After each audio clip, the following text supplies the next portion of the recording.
Don't waste any more water because the episode's out. Welcome to All Stars 2B. Last time, our 32 alive contestants submitted 38 responses to the prompt. You've been given the task of removing all the pollution from a lake. How will you accomplish this? We got almost as many votes as last round. It's great to see people caring, so thanks everyone for all the support. 34 voters cast 107 votes.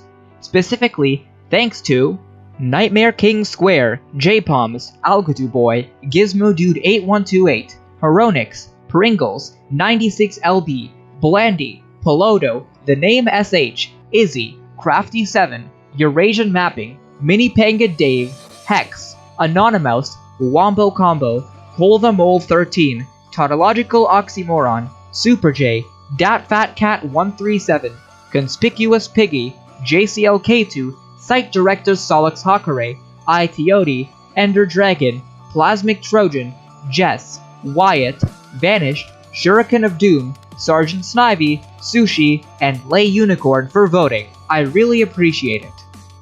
Secondly, last episode I forgot to read Shuriken of Doom's Confessional. Here it is. I don't really like pancakes that much. It seems like a controversial thing to say because nearly everyone I know seems to love them, but I don't know, the thick ones are all dry and tasteless. It's like trying to eat wet paper, and I tried adding syrup and stuff, but they're still too dry and the syrup is way too sickly sweet. It's the same with honey. I don't know how people can stand more than a couple bites of syrup-covered pancake. Then there's thin pancakes, which are really awkward to eat with a fork and get way too saturated with whatever I put on them. To conclude, pancakes are a hassle and taste awful. I'll stick to eating waffles.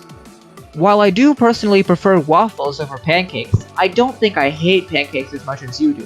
They are sometimes quite annoying to eat though, so I will agree with you there. Let's get to results. The winner won with an impressive score of 76.54%, and once again, first place was the only contestant to achieve a score in the 70s. They will be a part of the 5 contestants getting a double response prize for next round, placing far away from the 6 people getting eliminated from the competition. Or getting a 0 response prize, as iTeody asked me to say. You're welcome for accepting your suggestion, by the way. Wait a second, didn't you have another suggestion? Oh crap. Congrats iTeody, you're our second round winner with the response, Purify with hydrogen peroxide, a basic solution in both meanings. Looks like the puns have taken over once again. Let's see the rest of the prize region. In second place with another pun is Tautological Oxymoron, getting a palindrome as his score. 69.96, beautiful. In third place is Sushi. Whoa there, nice fancy language, using a word I don't even know the meaning of. In fourth place is Mini Panga Dave with one of the 2 priest responses. Great job. Now, if one of the priest responses prized, the other should too, right? Let's see. Well, the 5th prize was snagged by none other than Plasmic Trojan, who nearly got eliminated last round. Looks like you've been pretty wild so far. Happy birthday, by the way. Remember that one time Dave lost his prize streak in Season 4, even though one of the prizing responses was exactly like his? Well, looks like the karma came back to help him this time as the reverse happened. Seems the other priest response didn't do as well as Dave's, despite having a good concept. Hopefully we'll see it in the next few placements. But that's it for the prize region. For the second round in a row, the contestant who got cucked is a contestant who didn't vote. However, this time, a first place vote wouldn't have earned them the prize, so you shouldn't feel too bad. But you still should probably feel a bit bad because you just got cucked.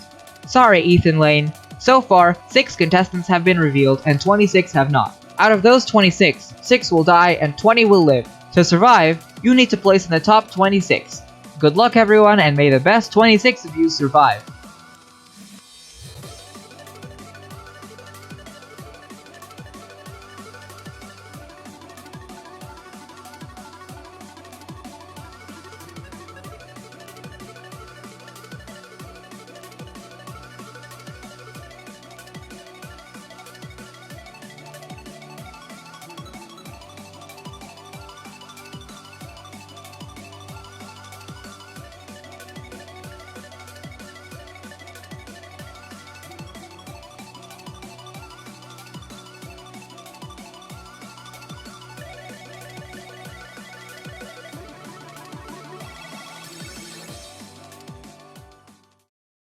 Now it's time for the sudden death zone.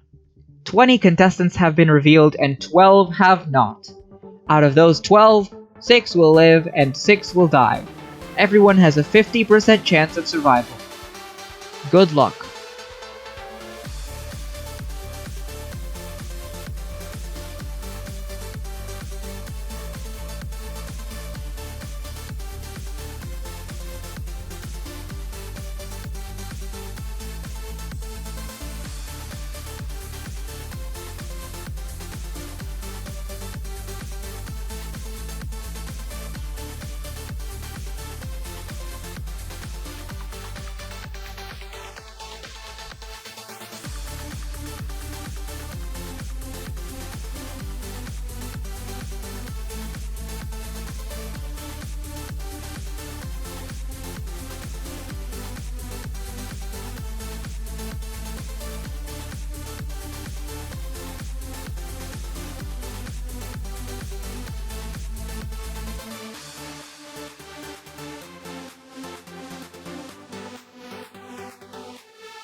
And that's it.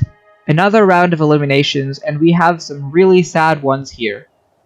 Hex, I hadn't seen you much since you drifted away from the community a year ago, but it was really cool to see you join and barely survive with a risky response in round 1. But unfortunately, another risky response just didn't go as well this time. Shuriken of Doom, after not seeing you anywhere for a year, it's been really enjoyable for me to talk to you again in DMs and get to know you better. Your scrape in round 1 would have set a good start to a really cool journey throughout the season, but it looks like the efficiency curse was too strong. Glacier, just like the 2 people who placed below you this round, you were someone I basically lost contact with before the season. You did really well in Season 4 despite being one of only 2 non-veterans in the final 10. But despite doing well in the first round, it seems you have to leave us in just the second group of deaths. Anonymous, your death was one I wouldn't have predicted, as you're someone who generally does well and someone who had just submitted what was in my opinion a great response last round. I guess the voters really didn't like your deviation from the prompt's implied meaning. Crafty7, I'm incredibly surprised I'm writing this right now. You made alumni 3 seasons in a row, almost always placing high in relative ranks throughout them. I certainly didn't expect you to die in the first half of the season, let alone round 2. At least now you can become a martyr. And Piloto, you've done fairly well in my seasons, but never as good as you normally do in TWOWs. You've been consistently placing lower than I thought you deserved, despite submitting responses I liked. I was hoping you'd finally get the spotlight you deserved in this mini-season. You slightly dodged the prompt this round, but I thought the voters would let that slide in favor of the comedy your response gave, but I guess they didn't, sorry. And that was the largest group of deaths of this season. To the 26 of you who survived, good job, you'll be able to participate in the next round. But before I get to revealing the prompt, here are some statistics. Every contestant who died this round had a response that in some way gave a solution that was somewhat different from what the prompt actually implied. The most controversial response was made by GizmoDude8128, and the least controversial response was made by Andi the Jumper. Moving on to the overall stats. Relative ranks are a measure of performance that gives first place 100%, last place 0%, and spreads the rest out spaced evenly in between. Using this measure, we can determine that Mini Penga Dave is the frontrunner, the contestant who has done the best overall this season so far. Tautological Oxymoron is not far behind, with the both of them having prized both rounds. On the other hand, Duckguy89 is the efficiency champion, or the contestant who has done the worst but has still managed to survive. But JCLK2, efficiency champion in seasons 3 and 4, is very close behind, or ahead rather. If we look at the standard deviation of each contestant, we can see that Plasmic Trojan is the wildest survivor with the greatest variation in his relative ranks, having gone from a near-death placement to a prize, while Celeste is the consistency master, placing just below the halfway point both times. Now let's take a look at mentions. This was a statistic originally used in some nerd stats sheet for carries TWOW, and it measures the number of times I say someone's name in the script of a video. There are a few specific rules for what counts and what doesn't count. Confessionals, for example, don't count. And this is probably a little inaccurate as mentions are very easy to miss. So, take it with a grain of salt. According to this stat, Mini Penguin Dave is the most relevant contestant, having been mentioned 8 times throughout the season, not including this episode. Celeste and Conspicuous Piggy are the only contestants who, as of last episode, were only mentioned in the reading of the full contestant list, though Celeste now received a mention for being the consistency master, and Piggy receives a mention in the list of voters. The link to the stat sheet is in the description, however, it's still a work in progress and a lot more stuff is coming. Time to reveal the next prompt. The third prompt of Purple's TWOW Odyssey All-Stars is: you have to give a birthday gift to a relative you don't like. What bad present will you give to displease them? Come up with a response to this prompt and send it to Violet Stare in Discord DMs by November 16, 2018 at midnight UTC. If all 26 contestants respond, 4 will prize and 5 will be eliminated. If you got a double response prize in round 2, you can submit 2 responses to this prompt. I'm not saying that twice this time.